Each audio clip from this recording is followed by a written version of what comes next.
Xin chào tất cả các bạn. Hôm nay chúng ta sẽ cùng tìm hiểu về ung thư hậu môn, những điểm mới trong ung thư hậu môn trong năm 2021. Thì trước khi đi vào bài học thì mình xin giải thích một chút. Video này thì mình sẽ làm phụ đề và không phiên dịch như lúc trước. Tại vì hôm trước cũng có một bạn sinh viên đã inbox cho mình và góp ý về vấn đề tại sao không làm phụ đề. Thì mình cũng đã suy nghĩ về việc này. Tại vì mình nghĩ cái cách làm của mình trước đây thì nó cũng có cái ưu điểm, đó là mình có thể giải thích được những cái từ người ta nói tắt hoặc là giải thích một vài cơ chế, và khi mình phiên dịch như vậy thì mình sẽ có thời gian. Tuy nhiên thì nó cũng có một cái nhược điểm, đó chính là nó sẽ làm cho cái video trở nên quá dài. Chẳng hạn như bài giảng của người ta chỉ có 15 đến 20 phút thì khi mình làm như vậy nó sẽ làm thời gian có thể lên 30-40 phút, và mình cũng đã thấy cái ý kiến là làm phụ đề nó cũng khá là hay. Vì vậy hôm nay mình sẽ áp dụng vào trong video này. Quay lại bài học hôm nay thì chúng ta sẽ tìm hiểu về ung thư hậu môn, được trình bày bởi bác sĩ Bristol Batel. Ông là phó giáo sư trong khoa xạ trị của Viện Ung thư Winship ở Đại học Emory. Ok, chúng ta cùng bắt đầu nhé. Good morning, everyone. My name is Pritesh Patel. I'm an associate professor in the Department of Radiation Oncology at the Winship Cancer Institute. Today, I'll be discussing what's new in anal cancer. So the agenda for today is to go through some background, evaluate the level 1 evidence that sets the standard of care. We'll talk then about personalized therapies and how there are several ongoing trials looking at ways to either escalate or de-escalate therapy. And then I'll touch on proton therapy, which may be beneficial in special circumstances. So to begin with, the staging system has changed in anal cancer. In the 8th edition, T-stage has not changed. This continues to be based on the primary tumor size. The end stage, however, has changed. Instead of N1 and N2 and N3 stages in the 7th edition, now all of this has been combined into N1. N1A, B, and C is assigned based on the lymph node basins that are involved, as noted here. In addition, there has been a change in the stage grouping. In particular, stage 2 has now been split into 2A and 2B, and stage 3 was split into 3A, B, and C, compared to more collapsed staging in the 7th edition, as seen here. So this is just important to note as we go through clinical trials. Certainly the 8th edition staging is typically not used in the older studies.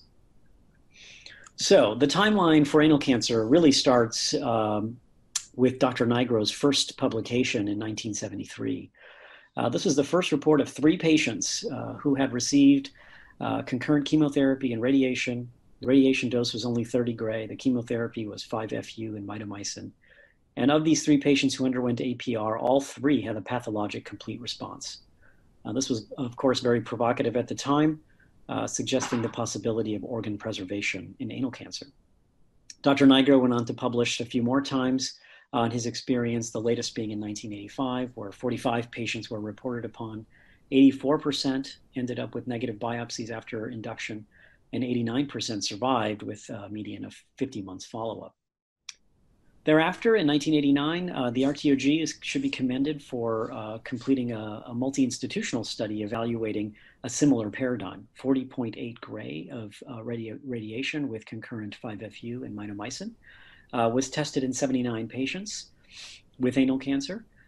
This study showed 10% positive biopsies after chemoradiation and a 3-year disease-free survival rate of 61%. So this really set the stage for organ preservation starting to become the preferred treatment in patients with anal cancer. So then in 1996, we had the first large randomized study reported, the UKCCCR published ACT-1.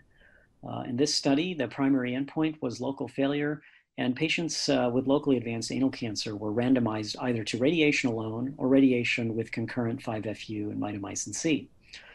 This was a locally advanced group, so 40% had T3 or T4 tumors, 20% node positive. And in this study, we found a progression-free survival benefit, and that 5-year disease-free survival was around 60%. If the patients were alive with extended follow-up, In the chemoradiation arm, only 11% colostomies were required, compared to 27% in the radiation alone arm. It should be noted that there was no difference in survival in this study. So then in 2008, the RTOG published their experience of the trial 9811. This was a trial of almost 650 patients, again, a locally advanced group of T3, T4, roughly 40% and 30% node positive. And in this study, the patients were randomized to 5-FU and mitomycin concurrent with radiation versus an experimental arm of induction 5-FU cisplatin, followed by concurrent 5-FU cisplatin and radiation. The radiation dose was around 60 gray in this study. And this study showed that disease-free survival was 68%, the 5-year disease-free survival was 68% in the mitomycin arm compared to 58% in the cisplatin arm.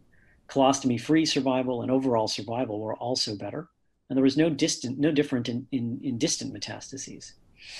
So this study really set the standard of care where radiation doses between 45 and 60 gray were given concurrently with 5-FU and mitomycin, and the 5-year disease-free survival again was 68%.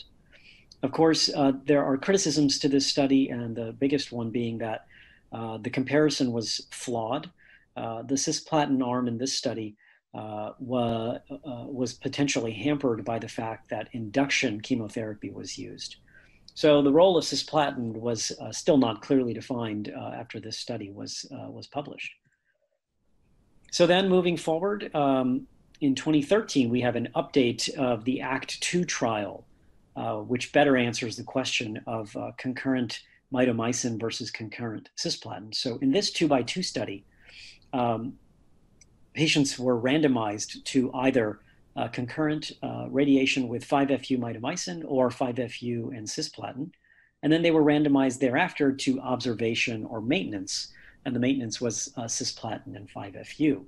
It should be noted that the radiation dose in this arm was relatively low at just 50.4 gray. So this study showed really no difference in any of the arms. And really what that means is that concurrent 5-FU mitomycin appeared to be similar to concurrent mitomycin and cisplatin when given with 50.4 gray, again in a study of locally advanced anal cancer. There was no difference in colostomy-free survival or progression-free survival. We did find that grade 3 and higher heme toxicity was worse with mitomycin, 26% versus 16%. And similar to other adjuvant chemotherapy experiences, only 44% of patients that were randomized to adjuvant chemotherapy were able to complete the full course. So this study really set the stage that radiation, again, 50 to 60 gray, with concurrent either 5-FU and mitomycin or 5-FU and cisplatin appeared to be very similar. And the 5-year disease-free survival in ACT-2 was very similar to what was seen in 9811, around 70%. The next study that was published, RTOG 0529 in the same year, evaluated an advanced radiation technology, IMRT, or intensity modulated radiation. This was a single-arm study with the primary endpoint looking at acute grade 2 or higher GI and GU toxicity compared to a historical comparator, which was RTOG 9811. On that primary endpoint, this study was negative. There was no difference in the grade 2 GI or GU toxicity of IMRT in this study compared to the historical control in 9811. However, there were notable improvements. The grade 3 hematologic toxicity was much better with IMRT, 73% versus 85%, potentially suggesting that bone marrow sparing with radiation is important. The grade 3 GI toxicity was also improved, 21% versus 37%. And the grade 3 dermatologic toxicity was improved, 23% versus 49%. All of this led to fewer treatment delays when compared again to a historical control. And we know that this is important, an important prognostic factor for ultimate disease control in anal cancer. And the overall disease control rates and 5-year disease-free survival appeared again similar, around 70%. So at this point, looking across the timeline, since 2013, not too much has changed compared to what we do today. So typically we're giving 50 to 60 gray. We're using IMRT now. We do a stage-based treatment as defined in the RTOG 0529 study. So patients with T1 and T2 N0 disease typically get a slightly lower radiation dose, 50.4 gray. And those with more advanced disease get 54 gray. And typically, we are standardly giving either 5-FU and mitomycin or 5-FU and cisplatin concurrently. The other things we've learned from these trials is that chemoradiation certainly is favored over radiation alone. We see a progression-free and colostomy-free survival benefit in the ACT-1 study, as I mentioned. And ACT-2, I think, pretty clearly shows us that 5-FU mitomycin is similar to 5-FU and cisplatin as it relates to disease outcomes.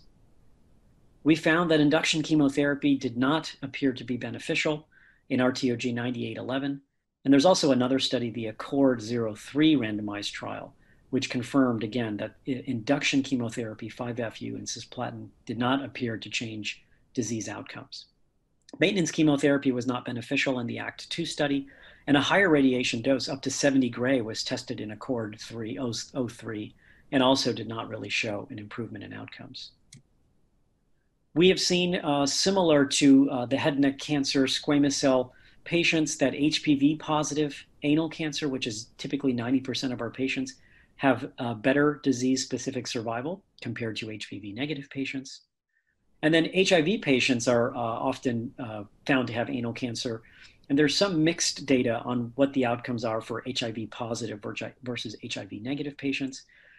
Here's a systematic review published in 2019. And this combines multiple experiences, which does suggest that HIV positive patients have a worse 5-year disease-free survival. In this case, the risk ratio was 1.32 when this group was compared to an HIV negative population. So where we're going from here is we're trying to risk stratify. So patients with the best tumor disease characteristics in RTOG 9811 were those that had tumors less than 5 centimeters in size and node negative. So that's the red line here. And those with the worst disease characteristics, greater than 5 centimeter tumors and node positive, is the yellow line. And here, disease-free survival at 5 years was really different between these groups. So in the worst group, only 25% at 5 years, compared to around 70% in the most favorable group. So this really begs the question, should we really be offering a one-size-fits-all treatment to patients with these different disease characteristics? And certainly the answer there is no. So there are multiple now ongoing randomized trials attempting to further personalize our therapies. So in the United States, ECOG Akron is running a trial 2182 called the DECREASE study. This is a study with a planned accrual of 252 patients, early stage, so T1, T2 patients that are less than 4 centimeters in size, N0 by PET and CT and MR.